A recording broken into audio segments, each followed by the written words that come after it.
The next type of receptor, and that is what we will discuss in this coming segment, and that is called kinase receptor or kinase linked receptor, also known as enzyme linked receptor, also known as enzyme linked receptor.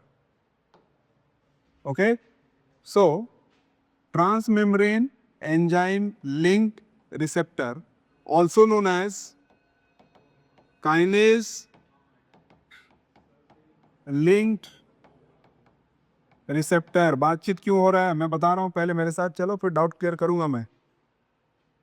These receptors mainly used by peptide hormones and growth factors.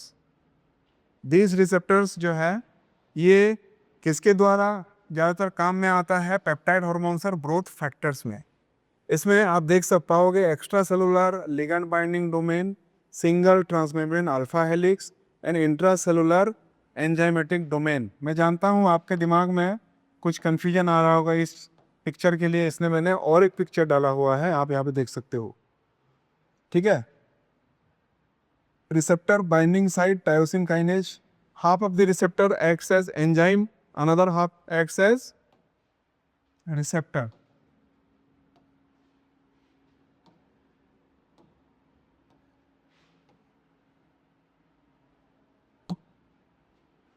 Extra cellular ligand binding site, बाहर की तरफ एक ligand bind हुआ है.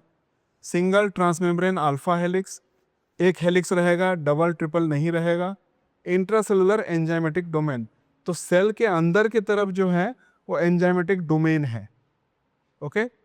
Usually protein kinase जो enzyme है, विभिन्न प्रकार के एंजाइम है, दैट इज प्रोटीन काइनेज, और उसमें फिर मोस्टली टायरोसिन काइनेज, और भी हो सकते हैं ग्वानिलिन साइक्लेज, सेरिन थ्योनिन काइनेज.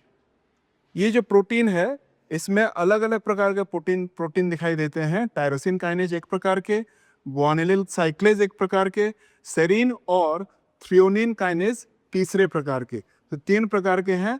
बाकी स्ट्रक्चर सेम है, बस एंजाइम जो है अलग अलग सब टाइप्स आते हैं. Is that clear? तो मोटा मोटी अगर समझें, ये जो इसमें आउटर साइड में क्या है, लिगैंड बाइंडिंग डोमेन है. ठीक है. आउटर साइड में suppose this is membrane, outer side में क्या है, लिगैंड बाइंडिंग डोमेन.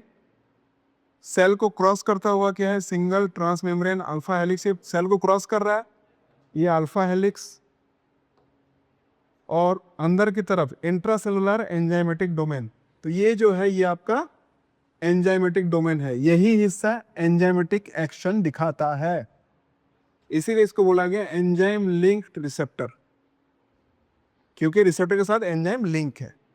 ये हिस्सा है इंट्रासेलुलर डोमेन जो है एंजाइम की तरह काम करता है.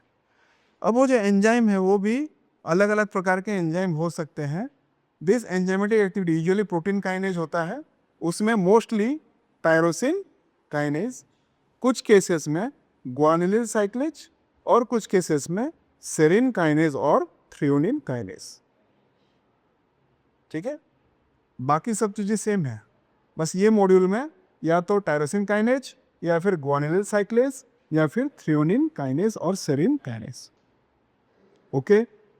कुछ एग्जांपल्स मैंने अभी आपको दिए हैं. इंसुलिन रिसेप्टर इस प्रकार के होते हैं, एपिडर्मल ग्रोथ फैक्टर रिसेप्टर इस प्रकार के होते हैं, nerve growth factor, platelet derived growth factor, transforming growth factor, ये सब इस प्रकार के रिसेप्टर ही हैं. ये जो रिसेप्टर हैं वो किस प्रकार के हैं, enzyme linked receptor.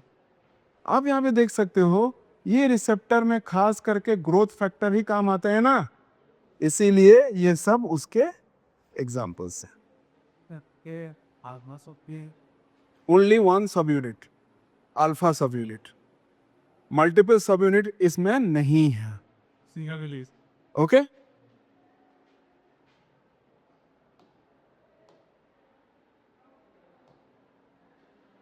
Mechanism of action. ठीक है. मैकेनिज्म ऑफ एक्शन, स्ट्रक्चर समझ में आया. बाहरी सबस्ट्रेट बाइंडिंग साइट, अल्फा सब यूनिट, और उसके बाद एंजाइम. एंजाइम में 3 प्रकार के पाए जाते हैं. ठीक है, अब मैकेनिज्म काम कैसे कर रहे हैं, कैसे रहते हैं, ट्रांसमेम्ब्रेन पोजीशन में रहते हैं, आधा बाहर आधा अंदर। इन रेस्टिंग कंडीशन, ठीक है, in resting condition the receptor exist in inactive monomer, mono one that is alpha helix और अल्फा सब यूनिट, ठीक है। काइनेज डोमेन इज इनएक्टिव, ये काइनेज डोमेन मतलब जो आपका एंजाइमेटिक डोमेन है इंट्रासेलुलर, वो अभी इनएक्टिव। जब लिगैंड बाइंड होगा, लिगैंड कहां पे बाइंड होगा, इंट्रासेलुलर के एक्स्ट्रासेलुलर, एक्स्ट्रासेलुलर स्पेस में जब लिगैंड बाइंड होगा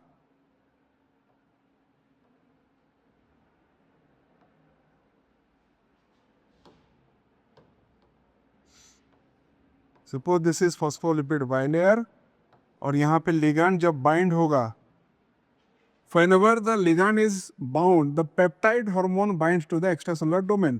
एग्जाम्पल दिया हुआ है, ये है लिगैंड।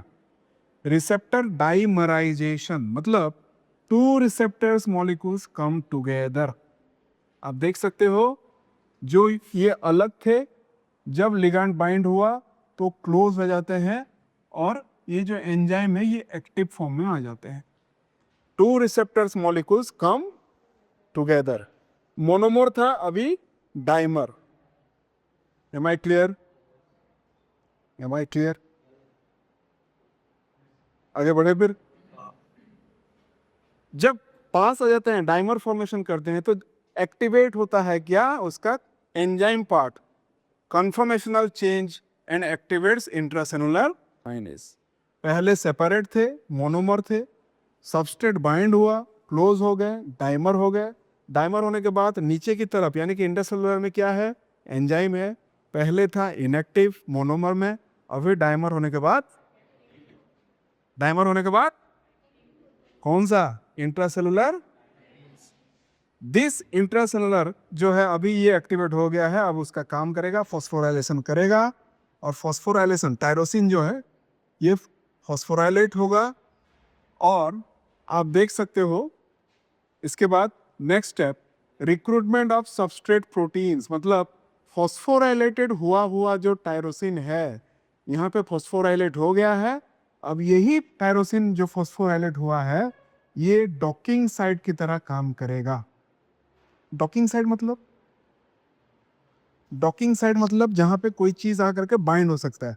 एक मोबाइल फोन है, आप चार्जर पिन को यहाँ पे कनेक्ट कर सकते हो, तो ये हो गया डॉकिंग साइट, जहां पे बाइंड होगा, डॉकिंग करेगा, बाइंड होगा, ठीक है। तो पर्टिकुलरली ये जो फॉस्फोराइलेटेड टायरोसिन है ये किस तरह का काम करेगा, बाइंडिंग एरिया की तरह काम करेगा। किसको बाइंड करेगा,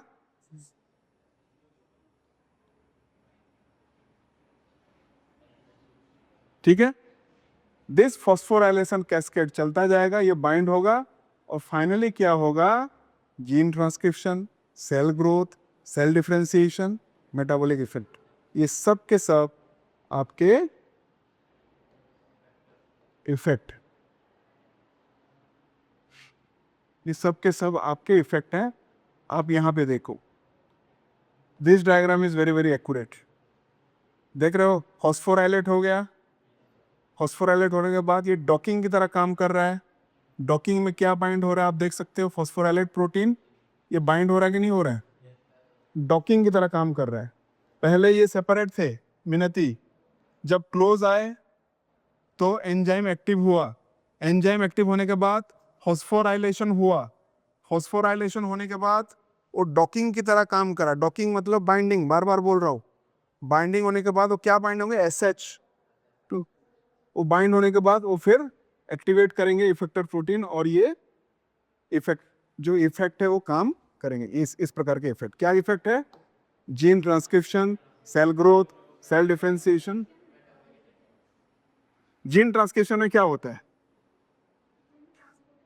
जीन ट्रांसक्रिप्शन में जीन ट्रांसपोर्ट होता है, क्या होता है, DNA से mRNA, मैसेंजर RNA, और उसके बाद ट्रांसलेशन में प्रोटीन सिंथेसिस होता है। तो वही DNA टू mRNA जो है मैसेंजर RNA में, ये इफेक्ट बढ़ाएगा उसका, ठीक है। बैठिए, इफेक्ट बढ़ाएगा। कृपया करके मैं अभी यहीं पे भी बोल दे रहा हूँ कि ये दो इमेज को आप कैंसिल आउट करिएगा, ये दो इमेज को आप कैंसिल आउट करिएगा। इसमें कुछ गलतियां हैं, एआई जनरेटेड है, लेकिन ये पूरा एक्यूरेट है, आप इसको ध्यान दीजिएगा। ठीक है, यही है आपका पूरा का पूरा, जिसको हम बोलते हैं टायरोसिन काइनेज रिसेप्टर्स और काइनेज लिंक्ड रिसेप्टर्स और एंजाइम लिंक्ड रिसेप्टर्स। उसमें जो टायरोसिन काइनेज जो क्या है, एंजाइम है, वो फॉस्फोराइलेशन होने के बाद क्या हो जाएगा, डॉकिंग की तरह काम करेगा। डॉकिंग में किसके साथ बाइंड होगा, एसएच, और फिर इफेक्टर को, प्रोटीन को स्टिमुलेट करेगा और आगे क्या करेगा, इफेक्ट शो करेगा। Okay, so this is all about your enzyme linked और tyrosine kinase receptor. Any doubt?